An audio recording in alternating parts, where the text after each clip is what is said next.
I hope that all of you, and if all of you have not gotten one of these, let's make sure that you do get one. During the break time, we had this sheet that was distributed. It's called Widowhood, the Need to Address the Subject. If you did not get one of those, let's make sure that during the course of the next break that we get one to you, the need to address the subject. I had no idea there was a need to address this subject until it happened to me. And that's kind of the way life is sometimes. I want to explain to you about the origin of my ministry. My wife was born in 1952 in Northeast Ohio. And just like all babies, she was really cute. I didn't meet her till she was 15 years old, though. We got married when we were 19. Not something I highly recommend. As a matter of fact, I would actively discourage that, getting married that young. But we decided that we were going to get married and live on love. And little did we know that we needed money, too. But we found that out pretty quickly. But we enjoyed 41 years together. And I'll bet some of you sitting in this room could say the same thing that I'm about to say. It wasn't enough time.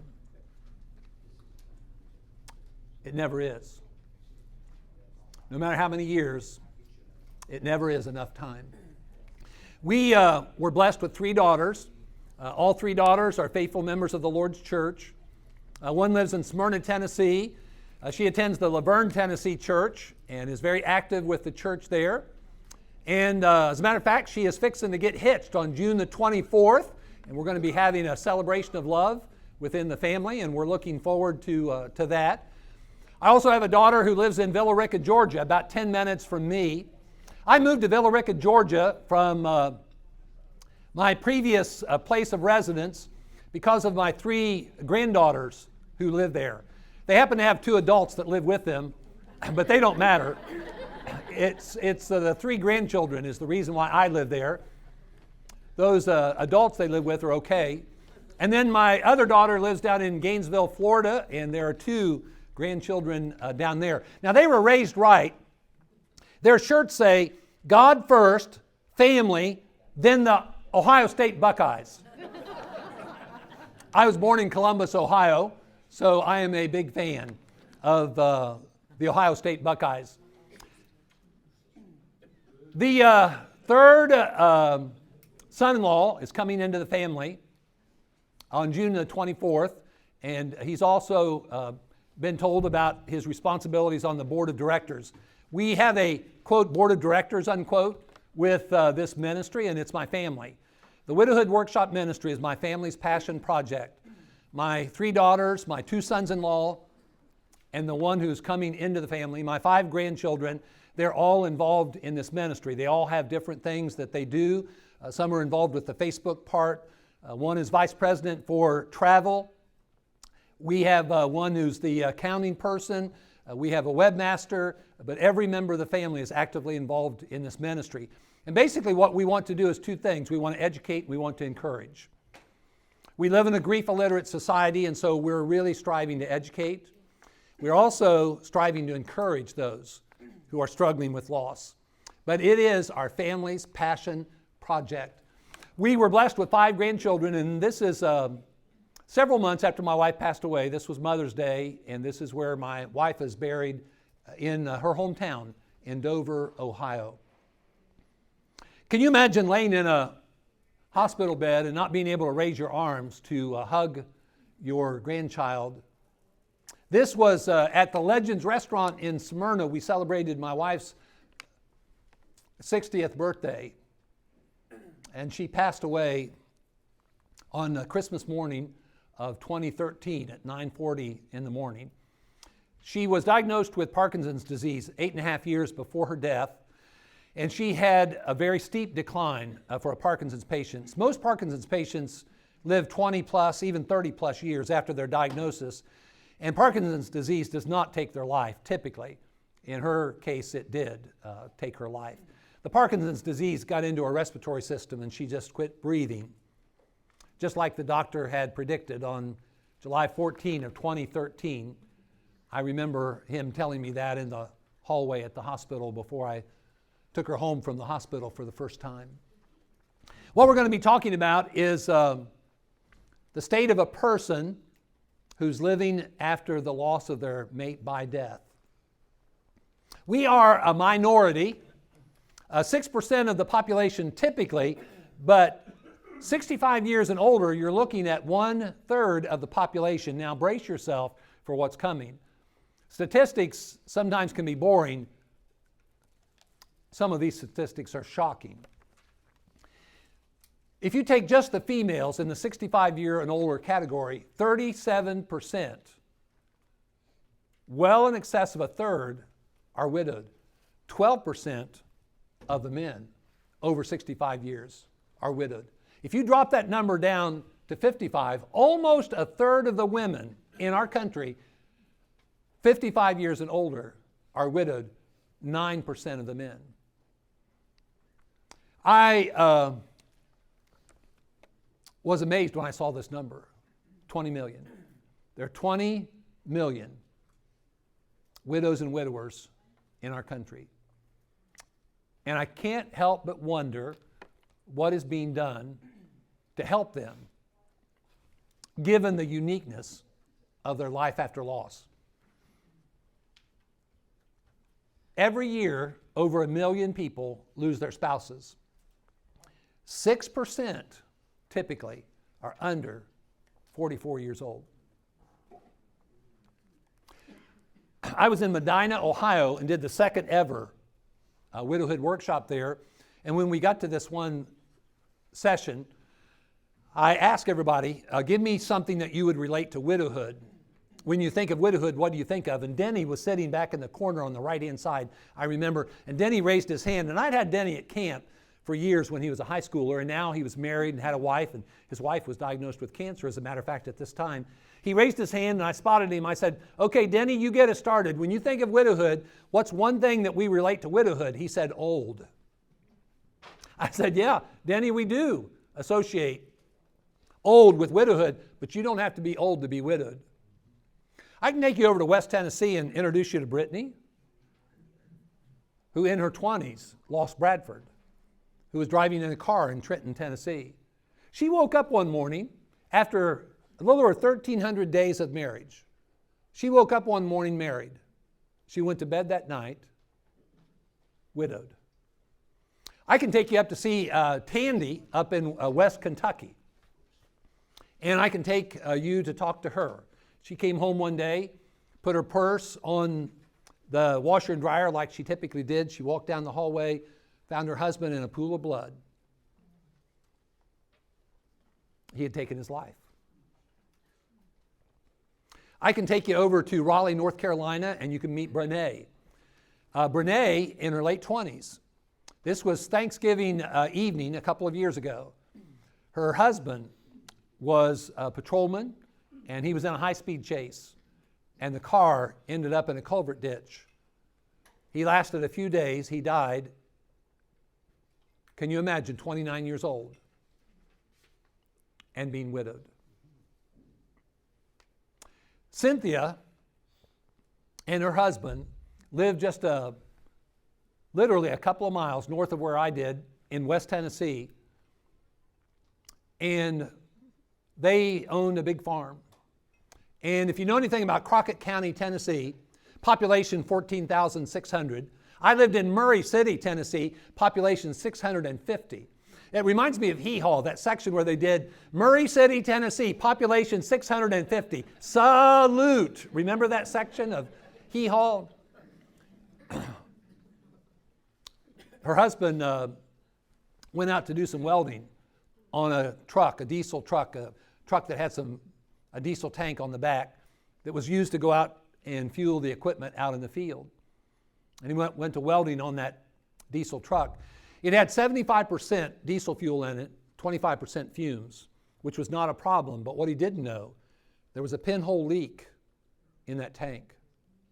And when he cranked up that welder, it blew up.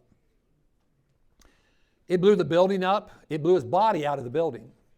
She rushed and got a bunch of blankets and comforters and soaked them in the bathtub and went out and threw him over his body that had been blown out of the building. He was life-flighted to Memphis, and in about 48 hours, he died. 29 years old.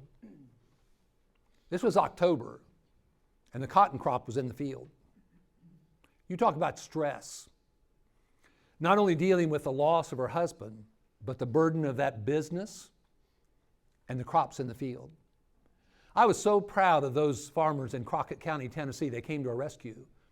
They dropped their own harvest and came and harvested her crop. You do not have to be old to be widowed.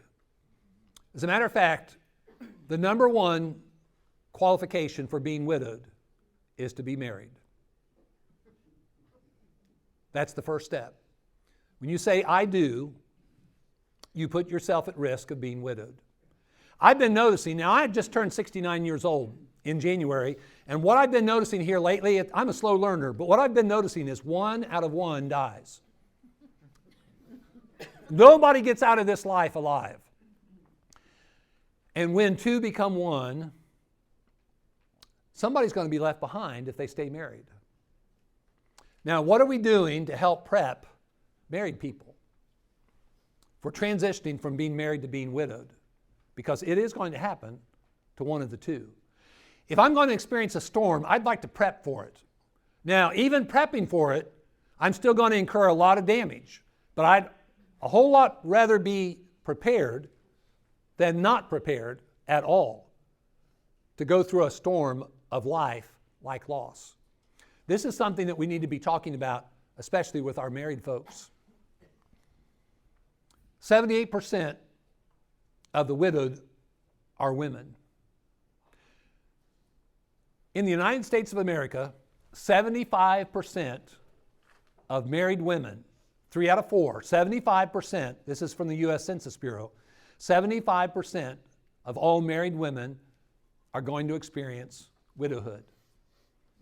Now, when you think of widowhood, what decade of life do you imagine most likely a person's going to be widowed? The boatload or the most of widowed people, what decade of life do you usually associate with widowhood?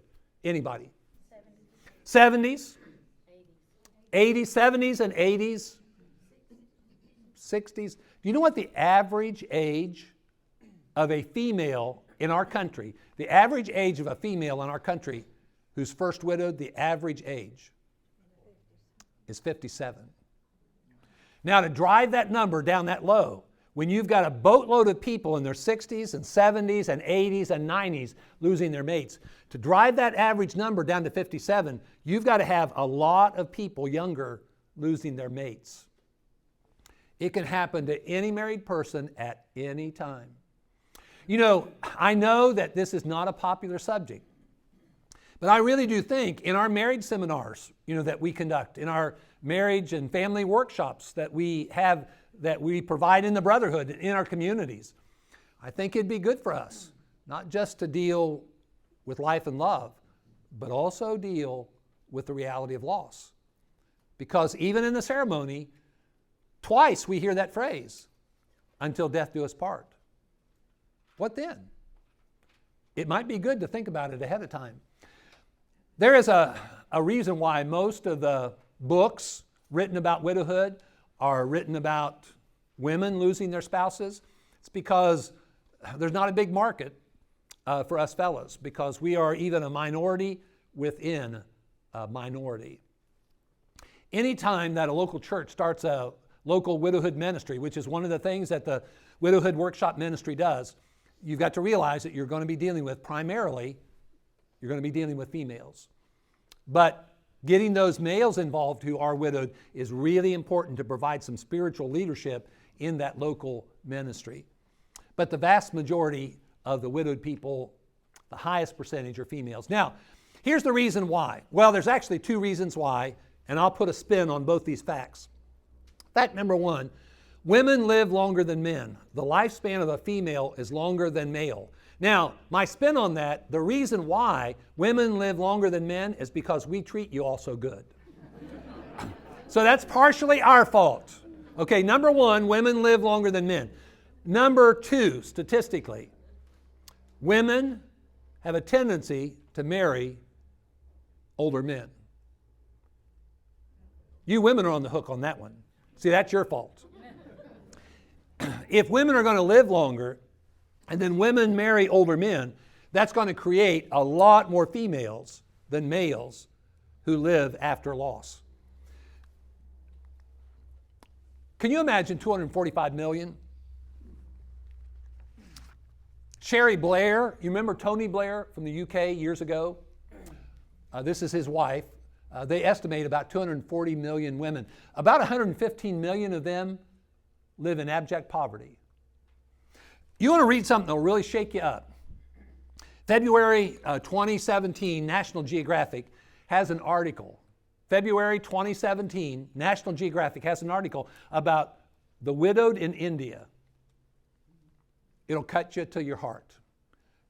You'll read this article and you'll wonder how in the world, in our day and age, could people possibly be treated the way they are being treated. This kind of thing causes me to wonder about our missionary efforts. And in our missionary efforts, are we encouraging our missionaries to participate actively in widowhood ministry? Because we're going to find that from heaven's perspective, ministering to the widowed is a part of right religion in the sight of God. Now, let's open it up and let me ask you about heaven's perspective in regard to the widowed. God describes himself as a defender, a reliever, and a protector of those who are widowed. Now, what does that tell you about God and the widowed? Anybody? They're vulnerable, okay? And he knows that they're vulnerable. Okay, what else? They're valued. They're vulnerable and they're valued. God cares about them. And he knows about what's going on in their life. Let me ask you this. Have you had experiences in your life where you find out that people have a personal struggle of some sort that you didn't know about? And because you didn't know about it, you weren't able to help them. I'm sure we've all had that experience. If we don't know about what's going on in somebody's life, we're not going to be able to help them because we don't know about what's going on in their life. God knows. Now, let me ask you another question. Have you ever known about somebody having a struggle in their life and not helped them? See, now I've stopped lecturing and gone to meddling now. We have, haven't we? We've known of people who were in need, and we've all participated to different degrees, in different ways, in neglect. God knows about the widowed, their plight, their circumstance. And he also cares. Now, if God knows and he cares, then he's going to be an effective defender, reliever, and protector. Now, the big question is, how? How is God a defender, protector, and reliever of the widowed? Through his people, through his church. Now, obviously, through his word, he ministers to them. Yes. But you know that song, God has no hands but our hands to do his work today? He has no feet but our feet. We're the Lord's huggers. We're the people who can go and minister to them by our presence. We're the ones that can make sure that they are defended, they are relieved, they are protected. We are God's manifestations of his love and concern for the widowed. But if we don't know about what they're going through, we can't be that way. And if we don't care, we know but don't care, we're not going to minister to them. As we learn about people who experience life after loss, especially spousal loss, It's learning about that then can help us to be more effective in helping them. The session after this one is what I consider the most important session of any workshop that I do, because it is talking about the personal perspective about widowhood. If you've never experienced it and you've never read anything about it, whenever we finish that third session, you'll know. You'll understand a whole lot better. Can you imagine people slaying the widow? Not only not helping them and not neglecting them, but actually doing damage to them. The wicked described as those who would slay the widow. Those three friends who morphed into the miserable comforters? At one point in time, one of the indictments against Job made by a friend was he sent widows away empty.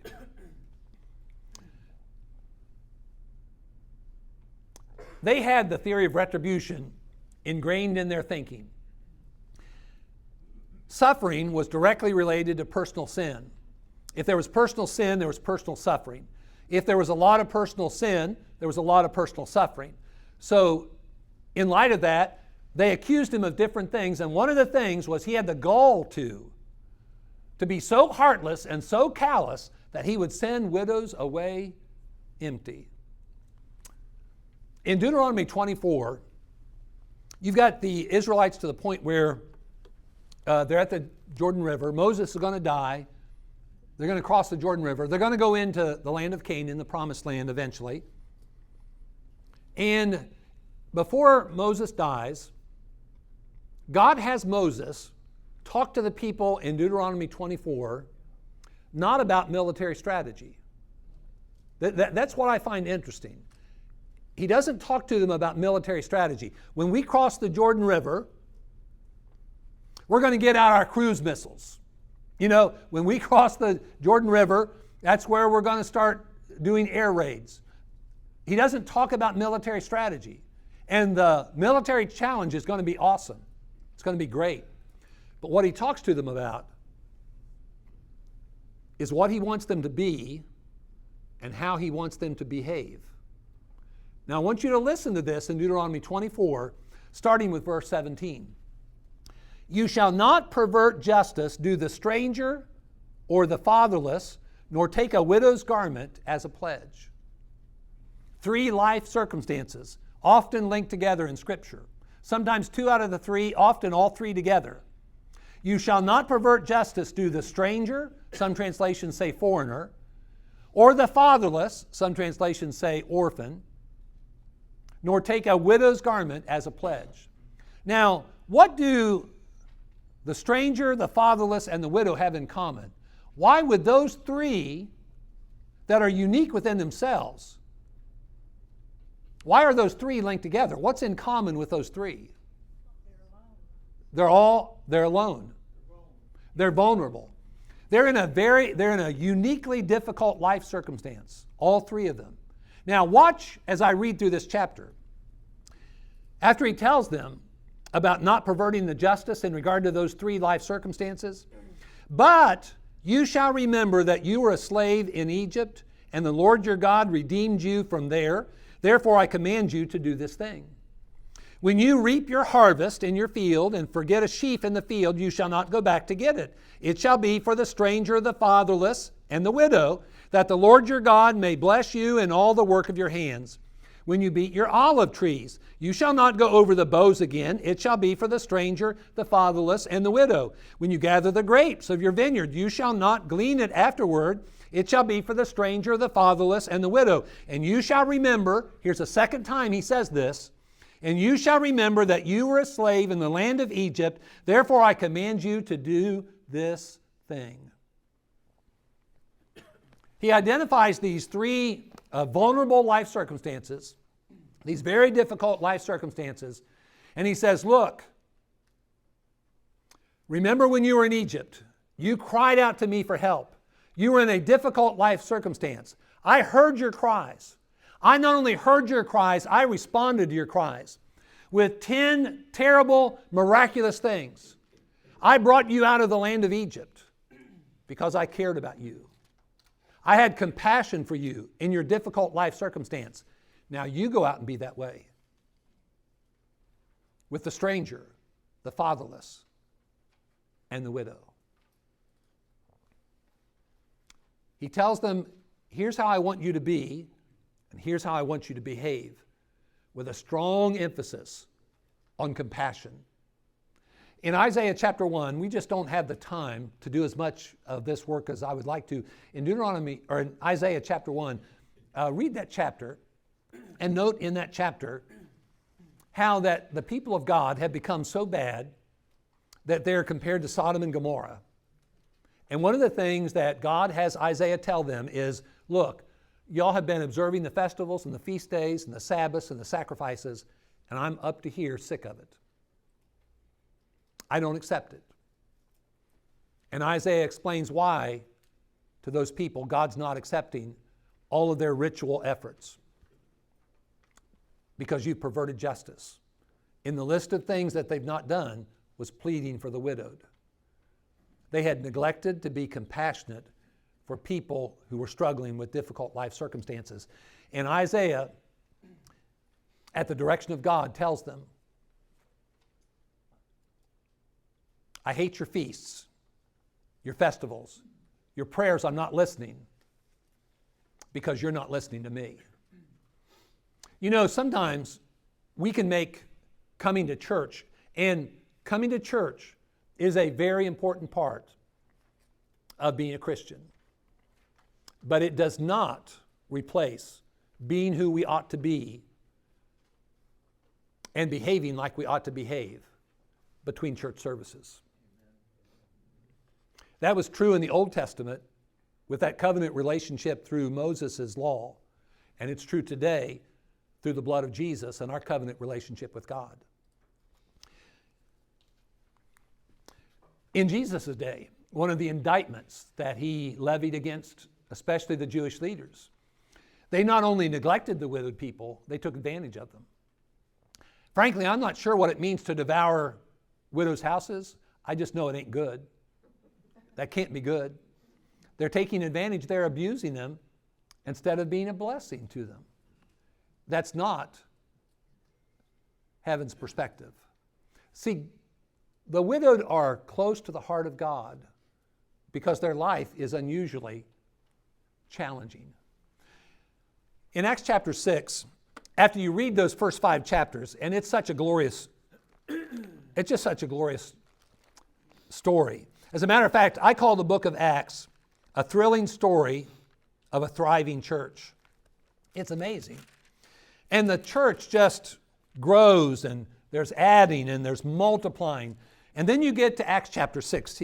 At Acts chapter 6, in Wayne Jackson's commentary on the book of Acts, he suggests from looking at the description of the growth of the church in the first 5 chapters, you may be talking about 20,000 brethren now at Acts chapter 6.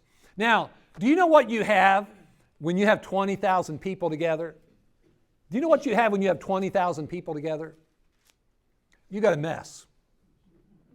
Because you know what all of us are? We're a mess. In this room, what we have is a mass of a mess. There isn't a single person sitting here in this room or standing here in this room that doesn't have baggage. We have all got baggage. You know, one of the things we need to realize is there is a lot of silent sufferers in our houses of worship on Sunday. Silent sufferers. The widowed are among them. You're going to know more about that in that 3rd session here in a little bit. Now, can you imagine being an elder, a shepherd, in a church of 20,000? Whew. Can you imagine the elders' meetings? Well, now I just want to point out that when you got 20,000 people together, you're going to have a lot of issues. Now, among that 20,000, you've got a lot of people who came there with not the intention of being there when they're there now. They came and they were traditionally going to go home at the stipulated time, but they're now there unexpectedly a lot longer. So imagine the urgencies and the needs with 20,000 people. Now, Acts chapter 6, verse 1 starts out this way. Now in those days, when the number of the disciples was multiplying, there arose a complaint against the Hebrews by the Hellenists because their widows were neglected in the daily distribution. Now here's what I want to ask you, and I really never thought about this until recent years. If you have 20,000 people together, some of whom are ill prepared for the long stay, much longer than they'd anticipated, how many ministry weaknesses or issues or challenges do you think you'd have in a multiplying group that at this point is nearly 20,000? Do you think you might have more than a couple problems, issues? Now, here's what I find interesting. When you read through this thrilling story of this thriving church, the first ministry weakness identified of all of them that could have been identified is this one. I think that's interesting. I don't know. I emphasize the word no. I don't know why. But I have a suspicion, in light of all that we read in the Old Testament about heaven's perspective about the widowed, and all that I read in the Gospels about heaven's perspective in regard to the widowed, it's this ministry weakness that is first recorded in Scripture, the neglect of the widowed. Now, that issue was addressed in Acts chapter 6. It wasn't something that was to be prolonged. It was to be addressed, and it was addressed effectively. Then you've got James 1:27, and I don't know how many times I quoted this passage, trying to encourage people to become involved in our visitation programs because of this word visit. This word visit is from a Greek word that basically carries the idea of caring for. As a matter of fact, one translation translates it exactly like that, care for, instead of the word visit. It's about looking over and inspecting, finding out what the needs are for the purpose of addressing them. Well, in this passage, I want you to go back to English class. Now, stay with me here. You probably slept through several of them. English class. Okay, here's your sentence. Now pick out the verbs. How many verbs are there in that sentence? Okay, there's two. What are they? Visit and keep. Okay, let's do the second one first because it's the easiest one. Keep what? Verbs often have objects. Keep oneself unspotted from the world. Well, in Isaiah chapter 6, Isaiah has a phenomenal experience where he is able to audibly and visibly be impressed with the holiness of God, and it blows him away. God is holy. You would expect us to emphasize our need to be holy because God is. And a part of holiness is keeping ourselves unspotted from the world. Now, the first verb is visit. Now, again, verbs often have objects. What's the first object of the first verb? The first object of the first verb. Orphans. Now, what have we done to care for the fatherless or the orphans? Now, I'm thinking about brotherhood now, brotherhood wide. What we used to call orphans' homes. There were debates in the 50s and 60s especially about the proper way to support children's homes. As a matter of fact, Tennessee Children's Home is an awesome ministry. 4 campuses, I think 2 in Middle Tennessee, 1 in West and 1 in East. It's a great ministry. There is a Midwestern Children's Home just north of Cincinnati, Ohio. Schultz Lewis Children's Home is in Valparaiso, Indiana. There is Potter Children's Home in Bowling Green, Kentucky. There is a children's home in Paragould, Arkansas. In the Brotherhood, we have compassionately attempted to minister to children who are at risk. And by the way, our children's homes now are not caring even primarily for what we would categorize as technically, specifically orphan children. They're children at risk. They're children with issues. Some of them are personal issues. Some of them are dysfunctional type issues. As a matter of fact, I have some statements from some kids, some boys that are being taken care of at the Tennessee Children's Home that will just rip your heart out. Kids that talk about how their mother beat them when she got drunk, how that they were burned with cigarettes by their parents, kids who have some real clinical depression issues. What we're doing as a brotherhood is we're ministering to them. Now also, one thing I love in the brotherhood, and I'm seeing more and more of this in the brotherhood, is families getting involved in fostering children, becoming foster parents. And also we're encouraging adoptions. That is awesome. We're caring for, we're looking over, we're inspecting the needs of kids who are at risk, who are vulnerable, and we're wanting to help them. Now there's a second object to the same verb. Okay, what have we done that compares to what we've done here?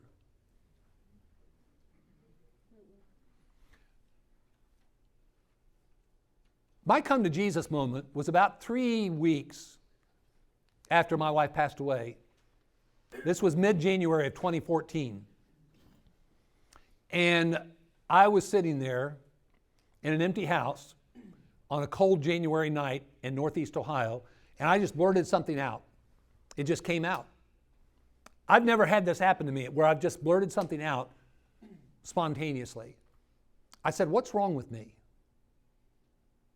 I said that out loud. What's wrong with me?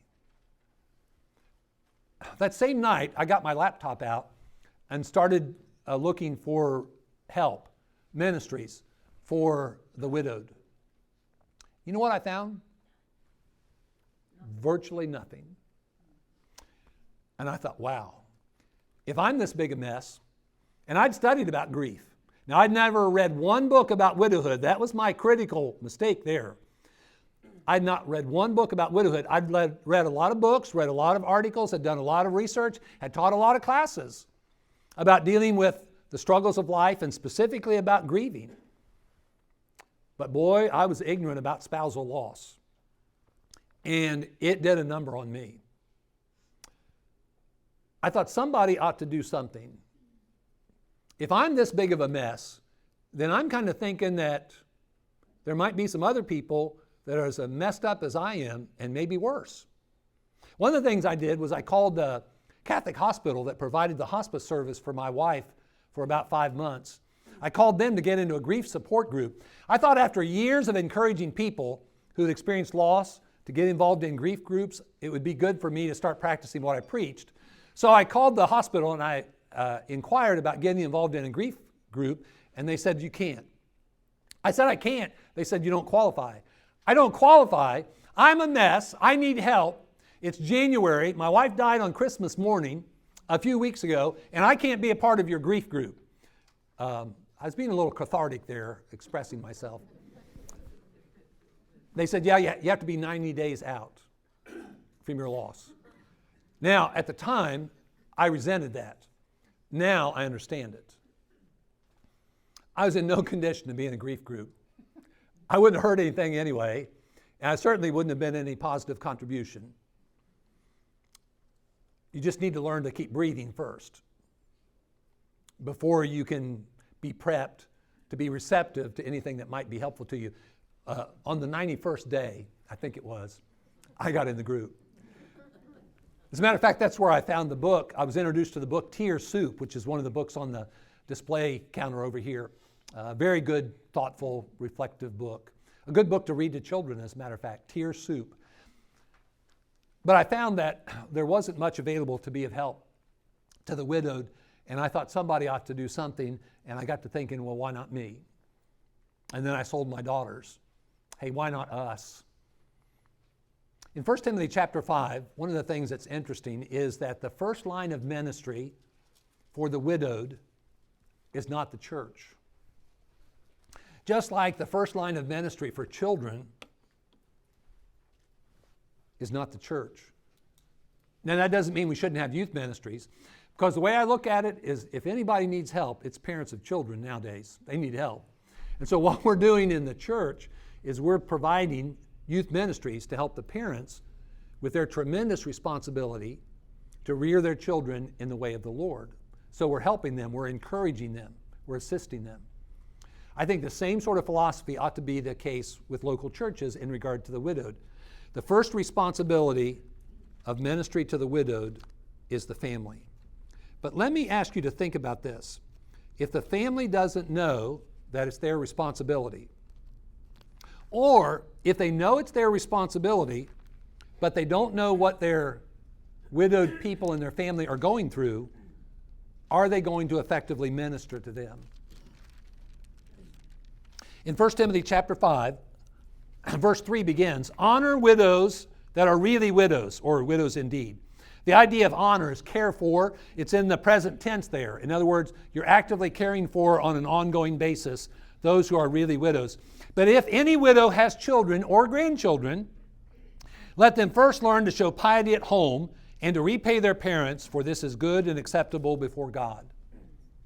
In other words, if we have parents or grandparents who are widowed and we're the children, we need to minister to them.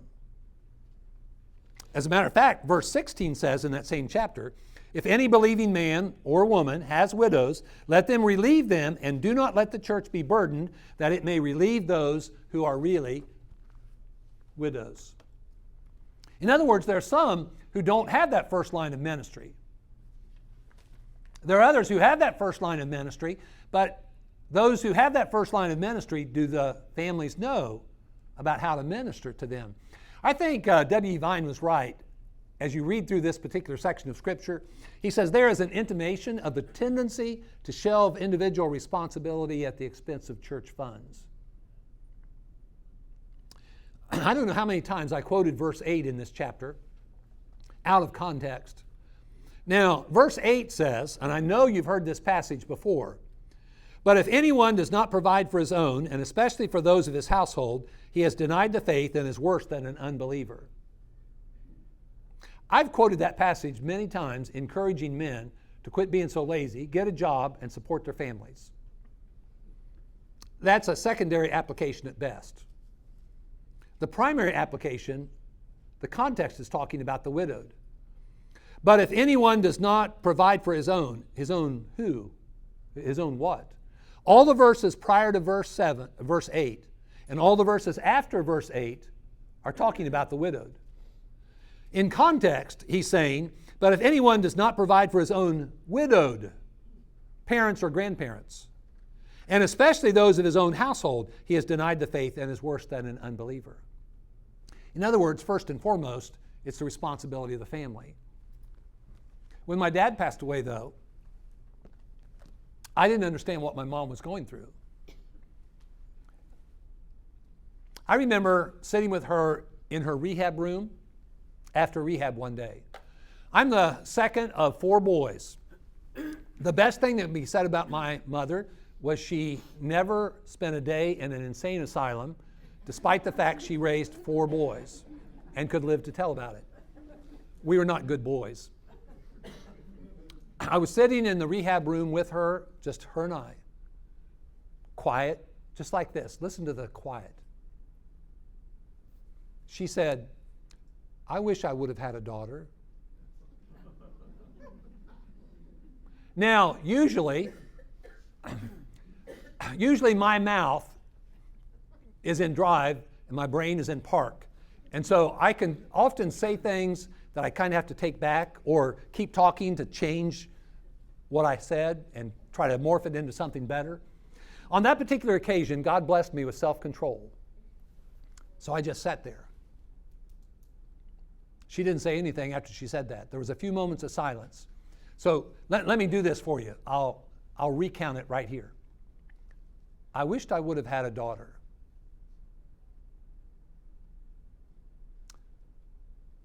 Mom, I wished you would have had a daughter too. Yes. One of the few times I was spot on. To this day, that's one of my proudest moments. It was the perfect thing to say, and it was sincere and genuine, because for years in my life, for literally years in my life, I felt like I'd been ripped off because I never had a sister. I would have loved to have had a sister. After a few decades of belly aching about the fact I didn't have the blessing of a sister, it dawned on me I had a church full of sisters. And I didn't have to live through puberty with them. So I was really blessed. But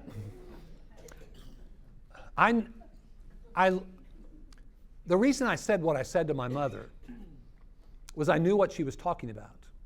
You women are gifted by God to be great nurturers. You are great caregivers. You are just blessed by God.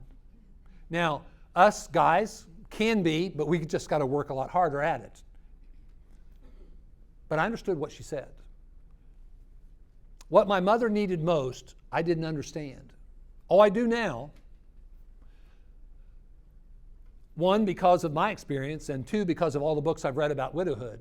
I now know what my mom needed most, that I didn't give her near as much as I should have. See, when my dad was in an at-risk situation, I promised him, Dad, he was getting ready to have major surgery. I said, Dad, if you live, it'll be grace. If you die, it'll be glory. I said, either way, Dad, you win. I said, I want you to know I'll make sure Mom's taken care of. I promise you, Dad. When my dad died, not because of that surgery, but later, I tried to fulfill that commitment. I lived 50 minutes away from her, and I was down there every week. If she needed somebody to go with her to the doctor, I was there. If she needed some help with the checkbook, I made sure that was taken care of.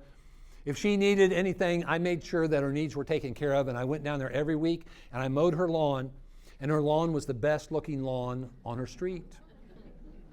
And as a borderline OCD person, and as a recovering control freak, I was really proud of her lawn.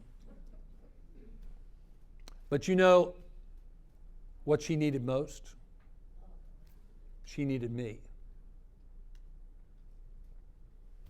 I could have had somebody else do a lot of those other things. I could have hired a teenager to do the yard. Now, he wouldn't have done near as good a job as I did. But for $20, I could have hired a teenager to have done that job and spent more time with Mom. I know now what she meant. The social needs, the relationship, remember, people, relationships, and experiences. That's what life's all about. Life is relationships. The rest is details. Gary Smalley. Whenever we go through a terrible time in our life, what we need is we need people. We need people who are loving, supportive, compassionate people. So what are we going to do relative to people who are struggling? You're going to find out in this last session this morning how big of a struggle it is. The Widowhood Workshop Ministry did not cancel Dr. Seuss. His wisdom, unless someone like you cares a whole awful lot, nothing is going to get better. It's not. Yesterday, when a few of us men were looking over the auditorium when they were showing me about tomorrow's activity and the logistics and all, I happened to look up about Columbia, Tennessee. By the way, there's a website you can go to. It's censusreporter.org. Censusreporter.org. It's a website you can go to. Journalists, TV, media people go to this website to find out stuff about a city or a county before they go into a story. You can go there and you can find out different things about your community. In Columbia, Tennessee, population of 40,000. Here's what I was telling Andrew about this. I was showing him this. If you were to take all the females in Columbia, Tennessee, 15 years and older. Now, I don't know why it is with this demographic, they go way down to 15. I mean, how many 15, 16, 17, 18-year-olds are married who are even at risk of being widowed? But if you take all females in Columbia, Tennessee, 15 years and older, 10% of them are widowed. 10%. Think about that, 10%. If of that 40,000 of the total population, let's say there are 17,000 to be conservative, 17,000 females, 15 years and older, 10% of 7. 10%? Wow. In every neighborhood, there are widowed folks. There are some communities that have over 20% of the female population, 15 years and older, is widowed. Who ought to be the church that's known worldwide? These are the people who love the widowed. These are the people who minister to the widowed. What a neat reputation for the Lord's church to have in every community. Over in Murray City, Tennessee, in Crockett County, we started a widowhood ministry there that I will forever love first. It grew from about a half a dozen of us to over 40 and sometimes over 50 people. And there were 3 baptisms that came from that in 4 years. In Villa Rica, Georgia now, where I'm at, that ministry started with 2. And now we have anywhere between 18 to 21. We have about 6 people from the community who are attending, one of whom is a Baptist preacher in his early 60s who lost his wife a few months ago. And we've had 2 baptisms from the Widowhood Ministry in Villa Rica, Georgia. It is a great way to show compassion for people who are living a uniquely difficult life. We're going to take a break. I'm going to give you 5 minutes. 5 minutes. Okay, you know Charlie Daniels? Okay, the devil went down to Georgia. Okay, I know because I live down there. Okay, I'm going to threaten you with his song if you don't get back here in 5 minutes. Let's take a quick break.